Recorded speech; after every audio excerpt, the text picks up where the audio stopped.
So let us now begin with the Unit 3 Lecture 2 that deals with the technical presentation, its strategies and techniques. And in this lecture we are going to talk about what are the different methodology for delivering the presentation, a very important aspect. So far we have studied about what are the different forms of technical communication, what is the structure, how it is to be prepared. Now when it comes to give presentation, whether it is in the seminar or in conference or in the lecture mode, so what should be the effective delivery mode? How to ensure the effectiveness of the presentation? So a very successful delivery of presentation is based on effective opening, then sustaining and then ending of the presentation. The entire presentation can be divided into three sections. How the presentation is going to be opened, how we are going to start that presentation, and once we have started the presentation, now how we are going to engage the audience with our presentation. That is the sustaining part.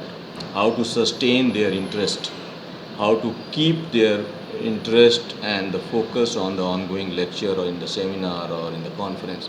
And finally, while ending the presentation, what is the effective mode of ending the presentation? Because by the end of the presentation, whatever we are going to say before the audience is going to remember it. तो बंद करते समय, close करते समय हम जो चीज़ revise करने के फॉर्म में, समराइज करने के फॉर्म में जो हम एम्फसाइज करेंगे, that is will be the take away for the audience. So let's start with the opening, how to open a presentation for the effective delivery of that presentation. Now, once we are ready with our presentation, the opening section has to be very important. It is the first line, first statement that I am going to utter will be grabbing the attention of my audience. So an effective opening consists of the following. There are following suggestions that you can adopt to ensure the effectiveness of your presentation, how to start with in a very effective way. Now, introduce the topic and the speaker to the audience. Whatever presentation I am going to take, I must introduce the objective of my topic and I must introduce the audience. For example, if I am going to take the presentation, then I must introduce myself. What is my expertise? Why am I here to take this presentation? What is my topic and why this topic is going to benefit you and how it is going to benefit you. Second thing, we must outline the reason why the audience is here to listen my presentation. For example, if I am going to give presentation on group discussion, how to deliver effectively in a group discussion. So what are the reasons that you are here in the presentation? The reason is you are going to appear in the upcoming placement drives and all that, and that is why you will be participating in group discussion. So you should know what are the nuances of the group discussion. So I should be explaining the reasons why you are here to attend my presentation. Discuss the aim of the presentation, in what way the presentation is going to benefit you. So these are the three things that I must be highlighting while opening the presentation. I must introduce the topic, introduce the speaker, the reason why the audience and I am here to give the presentation, and what is the objective and the purpose of the presentation. Now, to ensure effectiveness, there are various methods. We can start with by giving facts and statistics. We can start with by a small joke to get the audience attention. We can get the attention of the audience by asking them a question, not to judge their knowledge, but to get their attention.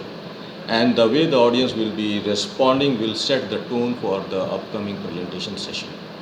I can start my presentation by giving some quotation on success, by giving some quotation on effect, on achievements, by giving some quotation on what it takes to be a good relationship and all that. Another strategy to open the presentation is by starting with a small story, that is known as anecdote. So I could start with a story, and with the moral of the story I can start my presentation. I can start my presentation by showing a small video clip, by giving them a small audio clip. The purpose is all these strategies are adopted to seek the attention of the audience towards my presentation. So this opening segment is going to set the tone for the remaining of the session. Now, once I have obtained the attention of my audience, now my responsibility is to retain them. उनका ये जो उत्सुकता है, उनकी ये जो जिज्ञासा है, जो मैंने अराउज़ कर दिया, अब उस जिज्ञासा को, उस इंटरेस्ट को हमको सस्टेन करना है, बनाए रखना है। So for that, my content of the presentation should be very, very effective, should be of very qualitative nature. So sustaining is based on the middle section of the presentation that includes explanation part of the topic, what my topic is all about. For example, जैसा कि मैंने बताया कि अगर मैं group discussion पे आपका presentation लेने जा रहा हूँ, तो now I should be describing what group discussion means, what are the various modes of group discussion, what precautions should be taken while giving presentation in the group discussion, how many types of people you may encounter in the group discussion, what are the positive traits that you must display in the group discussion. So the thing is, in the sustaining part, I must be explaining in detail all the facts, all the figures, all the advantages as well as limitation of my presentation, of my topic. So there are following ways to do this. ये sustain करने के बहुत सारे ऐसे mechanism हो सकते हैं, यानी हमारे प्रेजेंटेशन में जो हम टॉपिक प्रेजेंट कर रहे हैं, जो एक्सप्लेनेशन दे रहे हैं, उसके क्या वेरियस अप्रोच हो सकते हैं, और वो अप्रोच वही हैं जैसा कि हम रिटन में देखते हैं कि पैराग्राफ लिखने का क्या क्या एक अप्रोच हुआ करता था. I can start with a general statement and in my presentation general बात को डिस्कस करते करते I can go on for specific information, specific conclusion. So one approach should be starting in a general way, starting with the general information, and towards the end of the presentation I must be focusing on some specific conclusion. Another way can be in the reverse order. For example, I can start with one specific example, I can start with one specific quotation, one specific fact, और फिर उस topic को जो specific था उसको हम generalise कर देंगे for on. Second thing, I could arrange the material of my presentation in chronological order, in the sense of time, in the terms of time sequence, or I can arrange the content of the presentation in the mode of cause and effect. I should be describing what are the various factors that are causing these things and what should be the corresponding effects. And further, I should be explaining how to deal with them. Another way to seek the attention or maintain the attention of my audience is comparison and contrast method. Means analogy का इस्तेमाल करके, तुलनात्मक चीज़ों का इस्तेमाल करके किसी भी पॉइंट को समझाने के लिए I can give analogy, I can give examples. और हो सकता है कि कोई दो चीज़ों के बीच में किसी चीज़ को समझाने के लिए कॉन्ट्रास्ट यानी अपोजिट चीज़ों का भी इस्तेमाल करना पड़े. One of the other method by which I can sustain the interest of my audience is by going for the case study mode. Case study में क्या होता है कि we describe a problem. If this is the problem and now what could be the possible solutions. और इसमें it's going to be very interesting. इसमें हम audience को भी इंगेज कर सकते हैं केस स्टडी मोड में. हमने ऑडियंस को प्रॉब्लम एक्सप्लेन कर दिया और फिर उनसे हम लोग possible suggestive measures, possible solutions पहले प्राप्त कर सकते हैं, फिर उसके प्रॉस एंड कॉन्स को डिस्कस कर सकते हैं. तो इस तरीके से जो प्रेजेंटेशन है that could be very very effective and very very engaging from the point of view of the audience. Now the opening is there, the sustaining part is there. Now towards the end of the presentation it is very important to end it effectively, क्योंकि end करते समय जो हम लोग points को highlight करेंगे that will be the actual take away by the audience. So the end or the close of the presentation should be planned carefully. Effective ending leaves a lasting impact on the audience. आपने देखा होगा कि कोई movie देखते हैं आप, कोई play देखते हैं आप, कोई सीरियल देखते हैं, तो लास्ट का सीन, लास्ट का जो एपिसोड होता है वो आपके जहन पे बहुत लंबा प्रभाव छोड़ता है. तो उसी तरीके से प्रेजेंटेशन के एंड में हमने क्या बातें कहीं, क्या बातें दोहराई, क्या निष्कर्ष दिया, वो ऑडियंस पे एक एवर लास्टिंग इम्पैक्ट डालता है. So that should be very effective, that should be very very carefully designed. So this section includes the summary of the previous section. हमने ओपनिंग में, हमने सस्टेनिंग सेक्शन में जो जो बातें कही होंगी उसके जो मुख्य बिंदु होंगे, इंपॉर्टेंट जो पॉइंट्स होंगे, इंपॉर्टेंट जो डेटा होंगे, उनको हम क्या करेंगे, समराइज करेंगे. Speaker must highlight all the key issues and must call for the action on the part of the audience. और एंड करने से पहले हम कुछ ऑडियंस से अपील करेंगे कि भाई by the end of the what you studied, what was your take away, now you should make a place to yourself कि आप भी ऐसा करेंगे. तो प्रेजेंटेशन के एंड में हम स्पीकर के तौर पे ऑडियंस से ये रिक्वेस्ट करेंगे, ये इम्पैक्ट डालेंगे कि वो अपने एंड पे कुछ एक्शन लेने के लिए प्रेरित हों. And may end by a motivational quote, और एक मोटिवेशनल कोट के साथ हम अपनी प्रेजेंटेशन को कंक्लूड कर सकते हैं. So these are the three things by ensuring to ensure the effectiveness of the presentation. Now presentation देने के कितने तरीके हो सकते हैं?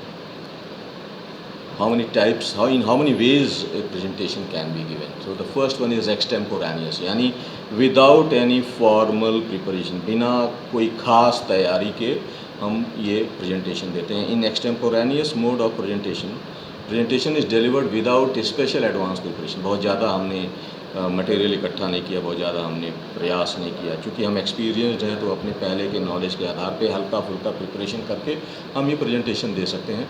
So when speaking extempore we must prepare notes beforehand and rehearse the presentation. तो छोटे छोटे पॉइंट्स का हमको नोट्स बना लेना चाहिए और एक्चुअल प्रेजेंटेशन से पहले थोड़ा सा रिहर्सल कर लेना चाहिए कि प्रेजेंटेशन देते समय कितना समय लग रहा है और क्या क्या पॉइंट्स हम बोल पा रहे हैं या नहीं बोल पा रहे हैं. तो एक्सटेम्पोरानियस मोड का जो प्रेजेंटेशन है इसके बहुत एडवांटेजेस भी हैं कि चूँकि हमारे पास प्रिपरेशन में बहुत ज़्यादा समय नहीं है, इसलिए हम रिहर्सल वगैरह पे, एडिटिंग वगैरह पे बहुत ज़्यादा टाइम इन्वेस्ट कर सकते हैं. Theme can be presented in best possible structured way. Due to thorough preparation speaker is confident and assured. Adaptation is also possible if need arises. Extemporaneous में ऑडियंस की ज़रूरत के हिसाब से, ऑडियंस के स्ट्रक्चर के हिसाब से हम इसमें नेसेसरी चेंजेस कर सकते हैं. और चूँकि ये एक्सटेम्पोरानियस वे में है, स्पीकर बहुत कॉन्फिडेंट होता है, एक्सपीरियंस होता है, तो ये बहुत नेचुरल प्रेजेंटेशन होगा. ये ऑडियंस के साथ बहुत नेचुरल कनेक्टिविटी होगी और स्पॉन्टेनियस होगा. नेचुरल ऐसे रटा रटाया सॉर्ट ऑफ फील नहीं आएगा इसमें. लेकिन इसके कुछ डिसएडवांटेजेस भी हैं. क्योंकि प्रिपरेशन में बहुत ज़्यादा समय हम लोगों ने नहीं दिया, तो हो सकता है कि कोई वाइटल इन्फॉर्मेशन रह जाए और प्रेजेंटेशन देते समय हम डिरेल हो जाए, यानी मुद्दे से भटक भी सकते हैं. इसीलिए मैंने एम्फसाइज़ किया है जो एक्सपीरियंस्ड लोग होते हैं उन्हीं को एक्सटेम्पोर मोड में जाना चाहिए. वो एक्स्ट्रा करते भी क्योंकि वो इस तरह का प्रेजेंटेशन कई बार दे चुके होते हैं. दूसरा डिसएडवांटेज ये हो सकता है कि चूँकि हम नोट्स पे रिलाई कर रहे हैं तो स्पॉन्टेनिटी थोड़ा बहुत गुम हो सकता है. यानी कि रन टाइम पे यदि कोई पॉइंट किसी ने उठा दिया तो हो सकता है कि उसको हम उस तरीके से हैंडल ना कर पाएँ. So the first mode was extemporaneous mode. Manuscript mode. Manuscript मतलब हम डिटेल्ड में एक लिख करके प्रेजेंटेशन देंगे. जैसा आपने कुछ नेताओं को भी देखा होगा, वो देख करके बस पढ़ते हैं, ठीक है, वो बाँचते हैं जिसको बोलते हैं, और उस बाँचने में यदि कुछ इधर उधर हो जाए तो फिर वो भूल भी जाते हैं, वो उनका प्रेजेंटेशन डिरेल भी हो सकता है. तो मैन्यूस्क्रिप्ट मतलब एक डिटेल्ड नोट्स बना करके उसको रीड आउट कर देना. तो ये एक कोई अच्छा प्रेजेंटेशन नहीं माना जाएगा. ये जो लोग पहली बार या देते, जो कॉन्फिडेंट नहीं होते, वो इस तरह का प्रेजेंटेशन देते हैं. तो in this mode presentation is written out and the speaker is suppose to read it out aloud word by word. अब इसके हर चीज़ का अपना एक एडवांटेज हो सकता है. तो इसका एडवांटेज ये है कि ये चूँकि रिटन फॉर्म में है तो ये एक परमानेंट रिकॉर्ड का काम कर सकता है. आपने एक बार प्रेजेंटेशन दे दिया और रिकॉर्डेड हो गया और आप उसको दोबारा से यूज़ कर सकते हैं, ठीक है. और चूँकि ये मैन्यूस्क्रिप्ट मोड में है तो इसमें जो आपने तथ्य और डेटा डाला उसमें छेड़छाड़ नहीं हो सकता. There is no tampering with facts and figures. और ये मटेरियल जो है चूँकि लिखित तौर पे है, फॉर्मेट में होगा, तो एक सिस्टमेटिकली अरेंज्ड होगा. लेकिन इसके डिसएडवांटेज बहुत ज़्यादा है. इफेक्टिव डिसएडवांटेज है कि रीडिंग की वजह से हम ऑडियंस के साथ कनेक्टिविटी भूल जाते हैं. क्योंकि हम पढ़ रहे होते हैं तो ऑडियंस हमारा लेफ्ट आउट फील करेगा. There is no scope for maintaining eye contact with the audience. There is no scope with interaction with the audience. So there is less time for the speaker to make eye contact with the audience. There is no interaction with the audience. और adaptation बहुत मुश्किल है. यदि run time पे audience ने कुछ प्रश्न कर दिया, कुछ चेंजेस हमको करने पड़ गए, पता चला कि जो मैटर प्रिपेयर करके हम आए थे जिस ऑडियंस के लिए, उस ऑडियंस में कुछ चेंजेस हो गए, तो अब चूँकि हमारे पास बना बनाया फॉर्मेट है, तब उसमें हम कुछ चेंज तो नहीं कर सकते हैं. तो वो हमारा प्रेजेंटेशन फिर गड़बड़ हो सकता है, इनफेक्टिव हो सकता है. तो ये मेजर डिसएडवांटेज है आपके मैन्यूस्क्रिप्ट मोड ऑफ प्रेजेंटेशन. तीसरा मोड ऑफ प्रेजेंटेशन इसको बोलते हैं इम्प्रॉम्प्टू, यानी बिना तैयारी के, अचानक से. We are sitting in a conference, we are sitting in a party, we are sitting in a lecture room, और अचानक से किसने बोल दिया कि now I request mister X to please come and say few words, give us the blessing, और to express his opinion on this topic. तो अचानक से. So in this mode presentation is made informally without preparation. तो again impromptu mode of presentation सिर्फ वही आदमी कर पाएगा जो नॉलेजेबल है, जो कॉन्फिडेंट है और जो एक्सपीरियंस्ड है, क्योंकि वो इससे पहले अपने अनुभव के आधार पे ऐसे बहुत सारे प्रेजेंटेशन दे चुका होगा, तो उसका मुद्दे से भटकना या नर्वस होना या कोई पॉइंट मिस कर जाना, इसकी गुंजाइश बहुत कम होगी। तो इम्प्रॉम्प्टू मोड के क्या एडवांटेजेस होंगे? चूँकि पहले से कोई तैयारी नहीं है, हमको अपने अनुभव से, अपने एक्सपीरियंस से, अपनी नॉलेज से बोलना है, तो the speaker will be very natural, and if it is he is confident और शी इज़ कॉन्फिडेंट, तो बहुत नेचुरल लगेगा आपको। वो मन से बोल रहा होगा, दिल से बोल रहा होगा और आप तक कनेक्ट हो रहा होगा। आई कांटेक्ट के लिए प्रॉपर समय होगा, ऑडियंस के साथ इंटरेक्शन के लिए उसके पास प्रॉपर समय होगा, अपने अनुभव के आधार पे वो स्टोरी शेयर करेगा, जोक्स क्रैक करेगा, इंटरेस्टिंग बनाएगा। So the speaker gets the chance to express his thoughts irrespective of what others think. अगला क्या सोचता है इससे परे, हमको जो बोलना है अपने अनुभव के आधार पे, अपनी स्टोरी के आधार पे, I am going to give you that best. There is high level of spontaneity in the presentation. चूँकि रटना नहीं है, देख के बोलना नहीं है, तो नेचुरल स्पॉन्टेनिटी इस प्रेजेंटेशन में होगा। आपको लगेगा कि बहुत नेचुरल में कनेक्ट होकर के ये प्रेजेंटेशन हो रहा है। डिसएडवांटेज क्या होगा? डिसएडवांटेज उनके लिए हो सकता है जो इस तरह के प्रेजेंटेशन के लिए प्रिपेयर्ड नहीं होंगे, those who are inexperienced, those who don't have exposure in giving this kind of presentation. So disadvantage can be the presentation is less organise. कोई प्रॉपर स्ट्रक्चर्ड नहीं है कि क्या बोलना है, हमको किस तरीके से बोलना है। अनुभव के आधार पे जैसे जैसे आइडियाज़ दिमाग में आते जाएंगे, हम ऑडियंस के साथ वो चीज़ें शेयर कर जाएंगे। तो ऑर्गेनाइजेशन ऑफ द कंटेंट इसमें लेस होगा। The chances of rambling are high as ideas are not appropriate. Ramble का मतलब हम कभी कभी मनगढ़ंत बातें भी बोलना हो सकता है, शुरू करते हैं, क्योंकि मेरे पास कंटेंट है नहीं, मेरे पास पहले से आइडिया है नहीं क्या बोलना था, तो रैम्बलिंग जैसा चीज़ हो सकता है, out of the track Daryl हो सकता है।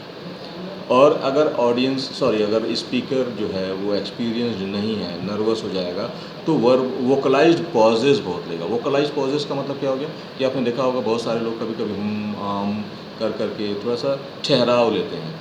तो वो ठहराव इसलिए लेते हैं क्योंकि बोलने के लिए उनके पास दिमाग में आइडिया नहीं आता है। तो जब आइडिया नहीं आ रहा होता तो उस समय के लिए उनका प्रेजेंटेशन क्या होता है, ठहर जाता है। तो इस तरह की चीज़ें हो सकती हैं यदि हम इम्प्रॉम्प्टू मोड में जाएंगे तो। Another mode of presentation is the memorization mode. Memorisation mode जो है वो एक्सटेम्परी और मैन्युस्क्रिप्ट के बीच का एक मोड है। एक्सटेम्परी में हमने क्या किया था, एक्सटेम्पोरानियस मोड में, कि हम लोगों ने बहुत ज़्यादा डिटेल में प्रेजेंटेशन नहीं किया, प्रिपरेशन नहीं किया था, हल्का फुल्का। मैन्युस्क्रिप्ट मोड में क्या किया था कि हमने डिटेल में नोट्स बना लिए और उसको जाके पढ़ दिया।